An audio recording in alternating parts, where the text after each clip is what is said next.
এতে নোয়া চাকরির জন্য সাক্ষাৎকার দেয়, কিন্তু কোম্পানির ম্যানেজার নোয়াকে জানায় তার সাক্ষাৎকার বাতিল করা হয়েছে, কারণ সেনাবাহিনীতে নোয়ার প্রাক্তন কমান্ডিং অফিসারের সাথে কথা বলে তারা জানতে পারে নোয়া সাহসী কিন্তু দলগত কাজ করতে পারে না।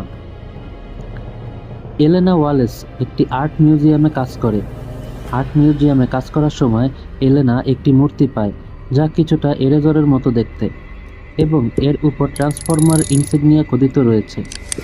জিলিয়ান মূর্তিটি প্রাচীন সুমেরীয় বলে মন্তব্য করে, তবে এলেনা মূর্তিটির উপর আরও গবেষণা করার সিদ্ধান্ত নেয়।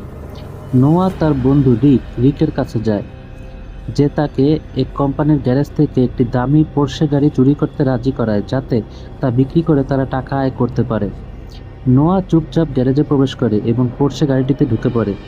একই সময় আর্ট মিউজিয়ামে এলেনা একটি ডিভাইস ব্যবহার করে মূর্তিটি আরও গভীরভাবে অনুসন্ধান করার জন্য। এতে মূর্তিটি ভেঙে যায় এবং